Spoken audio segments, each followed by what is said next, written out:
The pure, white wedding dress looks great. My daughter smiling beautifully with bright red lips next to the groom, who was moved to tears. Looking at her profile, I felt from the bottom of my heart that my choice at that time was not wrong. My name is Martha. I am 35 years old, working part-time and struggling with housework and child rearing. My daughter Lana is 5 years old and attends preschool. She's a strong girl who likes to go to the little children's class and take care of them. She is a very caring girl. My son Raphael is 3 years old. He is an energetic and active boy, but still loves his mommy and is very spoiled. I am happy to have such two lovely children, but there is one thing I failed to do. I made one mistake in choosing my life partner, my husband. I'm going fishing tomorrow. What? Late on a Friday night, my husband comes home smelling of alcohol. I was astonished when he said that, as if it were a matter of course. Wait a minute. You promised to take the kids to the zoo tomorrow. My coworker said the tide is going to be great tomorrow. I've already booked the boat. Oh no. The kids were looking forward to it. Well, tell the kids to look forward to my big catch because Daddy's going to catch it. Without paying any attention to my protests, my husband began to check his fishing gear. He showed no sign of regret for breaking his promise to the children. I don't know how many times he has betrayed me. I could not help but be disgusted beyond anger. Alvin, my husband of 5 years, is always like this. He puts his work and hobbies before his family. Of course, he never takes care of the children or housework. He only takes care of the children on days when he is in a good mood. He makes promises to the children to make them happy, but then breaks them for his own reasons. If you ask him to take care of the children, he complains that all of his colleagues' wives do it all by themselves. He does what he wants, and my husband is a perfect example of a selfish firstborn son. I wonder if I will have to live with such a selfish person for the rest of my life. I wonder that every day. But he still takes his job seriously and gets paid a good salary. He doesn't keep his promises, but he is not violent towards his children. My friends around me say that men will always be children. Since they say that, I have given up on him. Then one day, my daughter suddenly developed a fever of 102 degrees Fahrenheit and had to miss preschool. We rushed to the hospital and found out that it was the flu. I thought I would give her something to eat before going home and giving her medicine. However, there was nothing in the fridge that a sick person could eat, and I didn't think I could go shopping with my daughter who had a high fever.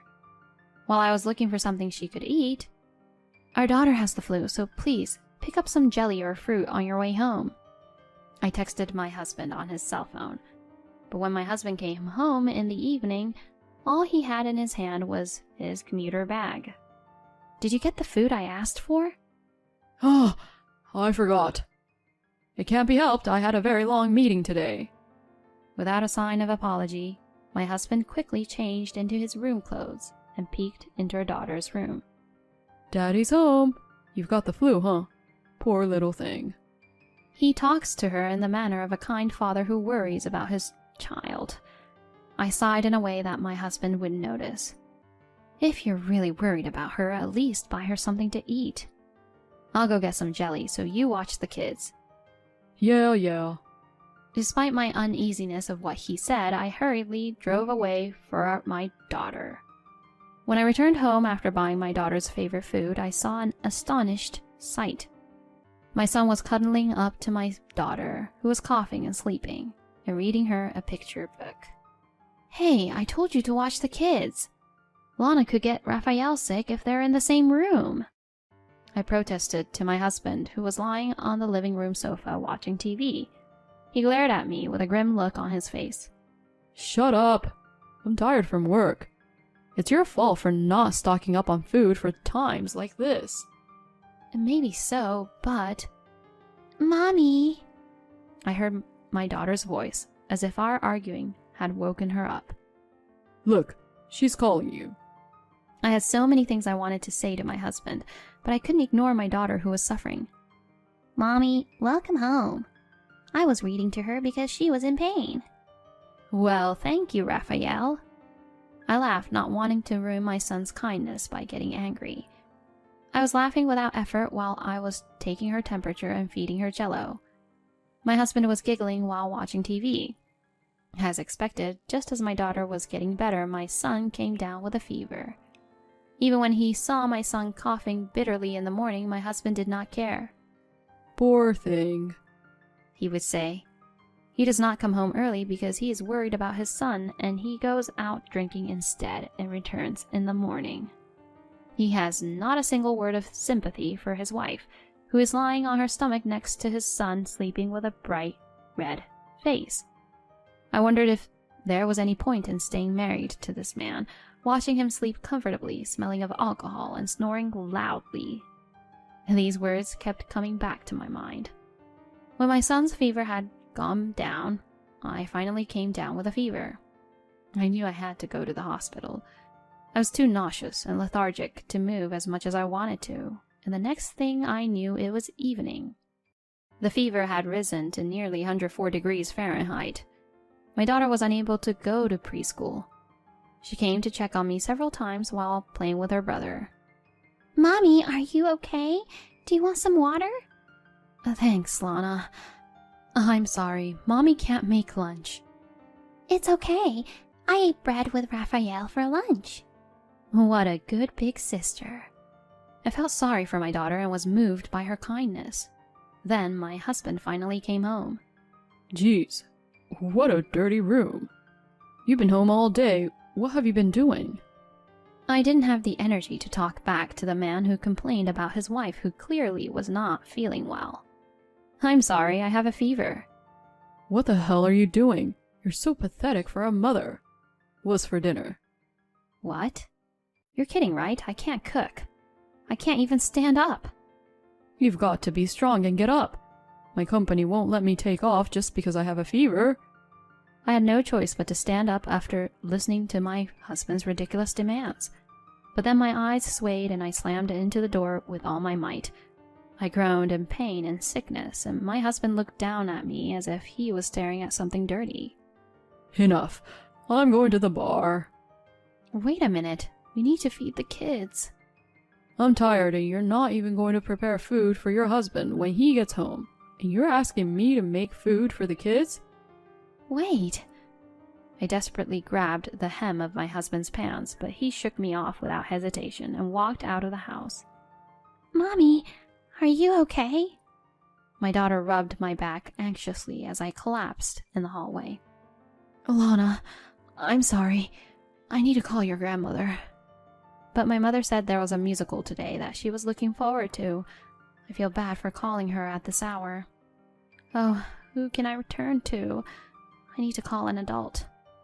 I talk to my daughter as if I'm mumbling in a daze. "Mommy! Mommy!" I was unconscious before I knew it. When I woke up, I saw a blank ceiling in front of me that I did not recognize. As I gazed at it blankly, "Martha!" I heard a familiar voice calling my name. I moved my head to see my mother and my children sitting with tears in their eyes. "Mom! I'm so happy. I'm so happy." My mother covered her face with her hands to hide her tears. "Mommy!" My children clung to my body. "Lana, Raphael!" It seems we are in a hospital. After I lost consciousness, my daughter called her grandmother in tears. She said that she had rushed to the house in a panic because of her unusual call and found me and my crying children lying in the hallway. I was rushed to the hospital where I was told that I had been asleep for a whole day and that I had contracted pneumonia from the flu, but that I was in good health. "Lana, thank you. You saved Mommy's life."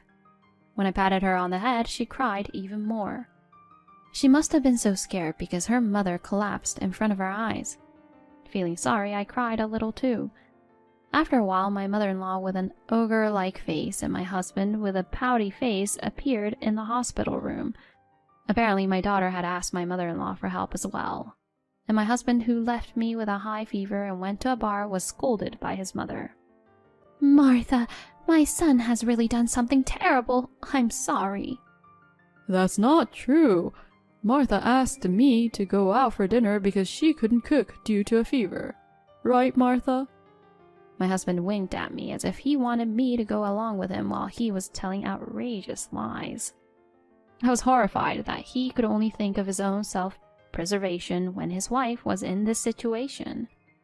As I was about to open my mouth to argue with him, my daughter interrupted me and shouted, "Daddy, you liar! What? You stepped over Mommy asking for help and went out drinking!" My mother and mother-in-law looked at my husband with a puzzled look at my daughter's revelation. Of course, my husband was in a panic. I didn't step over you. "So you are sure you didn't do anything wrong in abandoning Martha when she asked for help?" My mother-in-law glared at my husband, who had dug his own grave. My daughter continued to speak the truth. "You're always like that, Dad. When I have a fever, or Raphael has a fever, you just watch TV and laugh. He even goes fishing when he promised to take us to the zoo. He promised to take us to dinner, but then he goes out drinking." I'm tired from work. And I've got to work too. "Mom works too.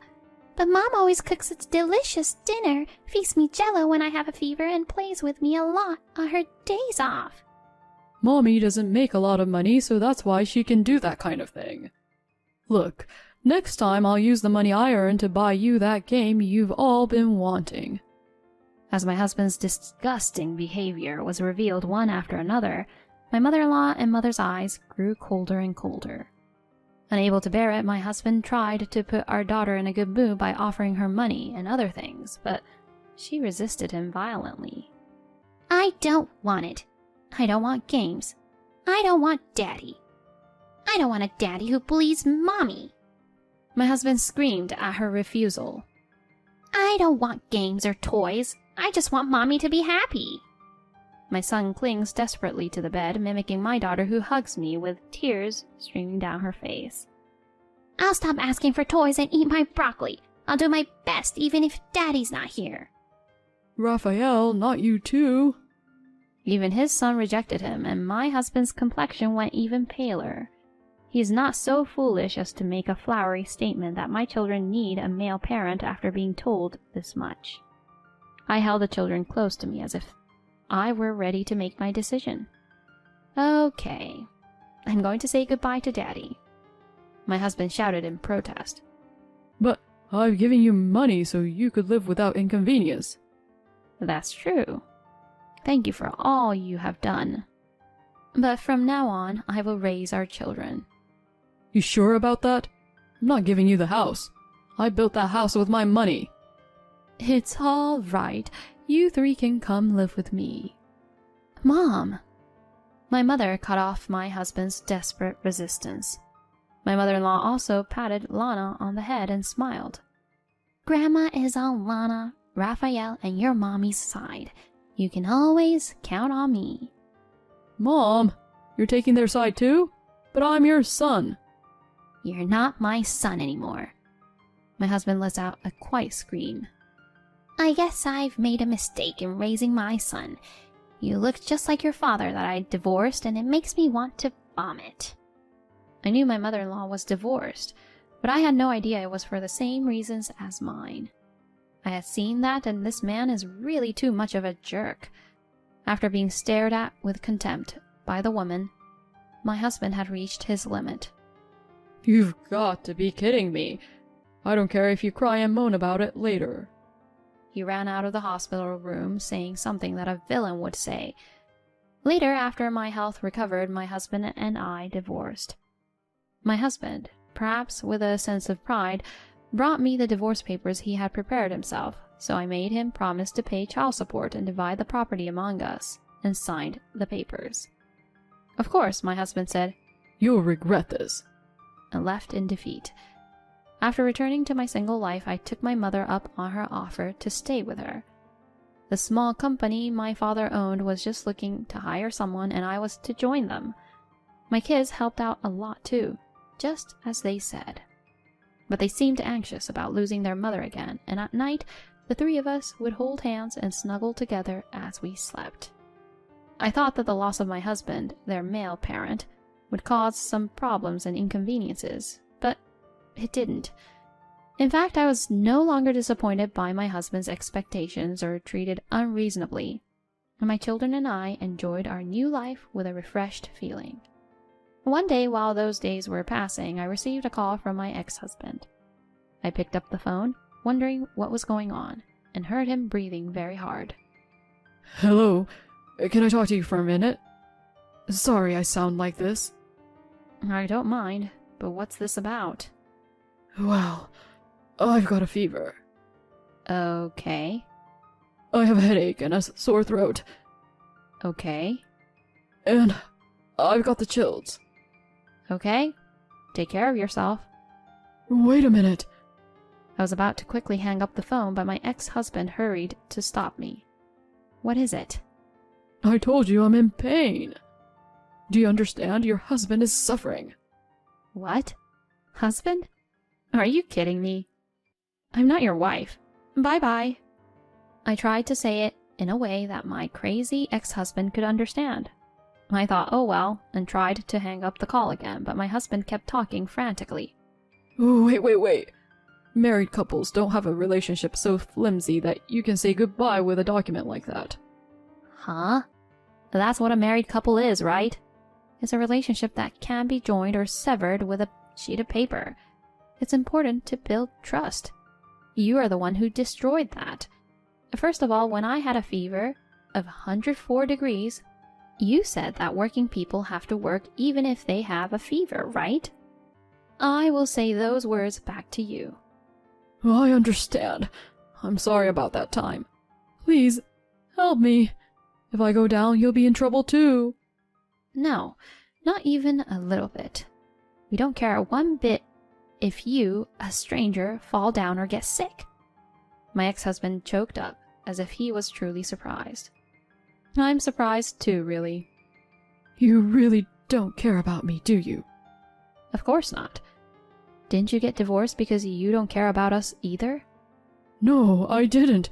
I just wanted you to realize how great a father I am. I'm sorry to hear that. I realize that nothing would bother me or my children if you're not here. I'm never coming back to you again. No.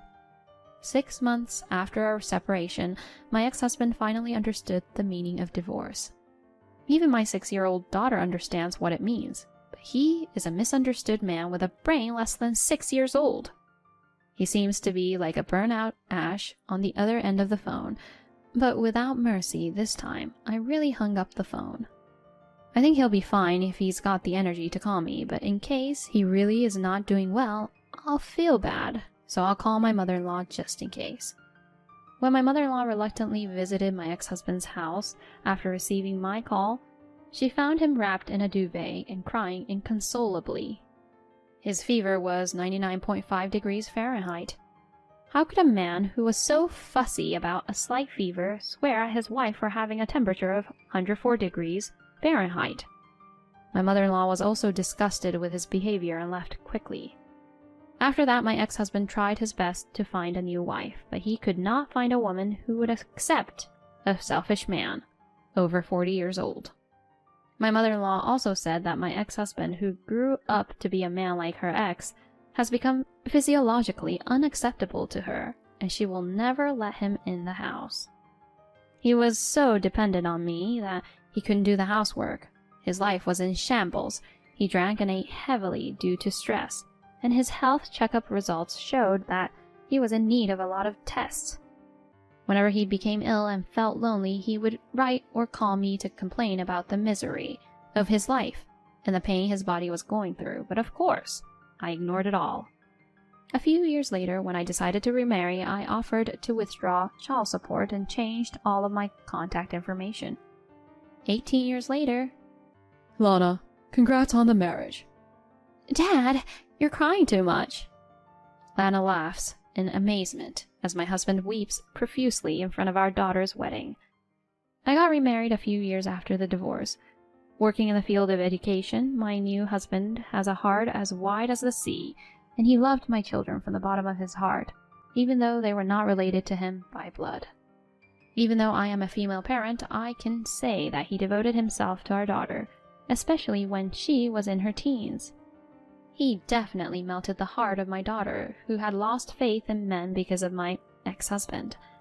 Perhaps that's why she chose the current groom, a passionate man who would weep along with my husband. I smiled a little at the sight of the two big men crying before the ceremony even started, and took my daughter's hand. "Lana, be happy." My daughter giggles at my words, her beautiful face scrunched up in a smile. "What are you talking about, Mom? I have always been happy. I've been happy ever since I was born your child." "Lana." "Mom, I'll make sure to make Lana happy." The tears that were about to spill out unintentionally were pulled back by the sobs and tears of the groom, who was sobbing even harder than before. It was a mess. But a wedding like this is not so bad. I don't even know what I'm saying. The girl who wipes the groom's tears with a sullen look on her face is a fully grown woman, and there is no trace of her childhood. But her kind and caring nature has not changed since she was a child. I'm glad I got to be your mother. Congratulations on your marriage.